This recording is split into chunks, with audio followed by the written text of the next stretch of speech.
Dia fanomerabanao ry namako, miaina vanim-potoana tena sarotra isika mianakavy ankehitriny. Vanim-potoana tena mahavalanina ny maro satria ny zavatra hita dia faharavana, fahasimbana, fahafatesana, fahoriana. Zany no saiky hita sire isan'andro, tsy eto amin'ny firenentsika ihany fa maneran-tany mihitsy dia miaino anatin'izany ny zanak'olombelona ankehitriny. Hany ka betsaka no kivy, ao ny valalanina, betsaka no mamoy fo ary ao koa aza no manome tsiny an'Andriamanitra. Ao kanefa tsy ho adinontsika. Izay teny nataon'i Jesosy ao amin'ny Jaona 10, andininy 10, Jaona 10, andininy 10 manao hoe ny mpangalatra tsy avy, raha tsy hangalatra, sy hamono ary handringana. Ny mpangalatra lazainy eto dia ny devoly. Ny devoly dia tsy tonga raha tsy hangalatra, hamono, handringana. Izay mihitsy no antom-pisiny.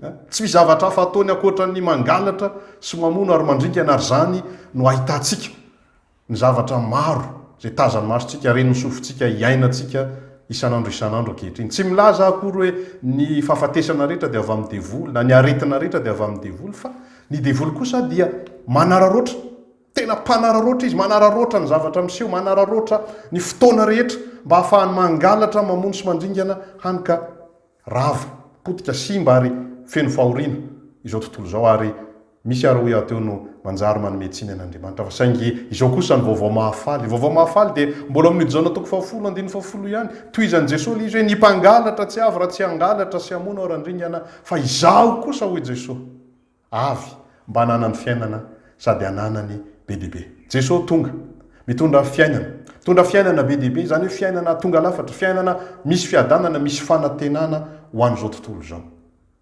Ahoana moa zany hoe fiainana tonga lafatra? Ny fiainana be dia be dia fiainana ampitiavana, fiainana fitiavana. Satria ny fitiavana dia manome ny tsara indrindra, manome ny betsaka indrindra, ary izay no mahatonga fiainana tsara sy tonga lafatra kokoa. Andriamanitra izay no antom-pisiny. Raha ny devoly ny antom-pisiny dia ny angalatra, mamono sy mandringana, Andriamanitra kosa ny antom-pisiny dia hitia.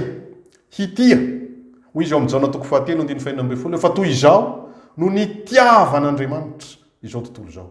Nomeny, satria tia izy dia manome, nomeny ny zanany lahatokana, nomeny ny tsara indrindra, nomeny ny betsaka indrindra, ary ny vokatra izay dia fiainana mandrakizay, fiainana be dia be. Andriamanitra fitiavana, manome ny tsara sy betsaka indrindra, dia mitondra fiainana be dia be ho an'izao tontolo izao.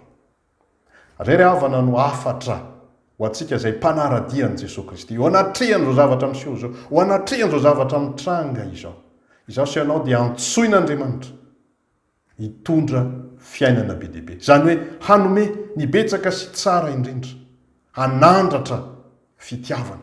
Raha ny devoly manararoatra, mangalatra, mamono sy mandringana, izao sy ianao kosa dia mila manararoatra ny fotoana rehetra, mila manararoatra ny fisehoan-javatra rehetra mba haneho fitiavana, hanomeny tsara sy betsaka indrindra mba hitondra fiainana be dia be. Ko Asandrato ny fitiavana, omeo ny tsara sy ny betsaka indrindra ny vady aman-janakao, dia ny mbola samy velon'aina ianareo.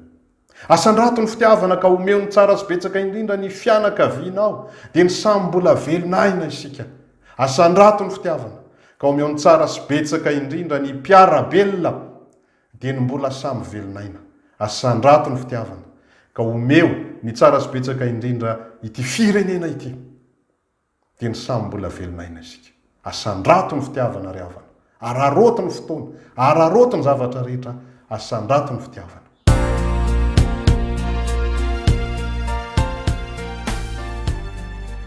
Makasitraka anao nanaraka niny fandaharana teo iny. Raha nahalinanao sy nahasoanao zany dia tiavo, arao ary aparitao amin'ny hafa. Misy fanontaniana na te hahazo fanofanana manokana ianao, aza misalasala mifandray aminay. Mbola betsaka ireo andiam-pandaharana hafa ho atolotra anao etiko dia mandra-piaona sy mandra-piresaka indray ary eo.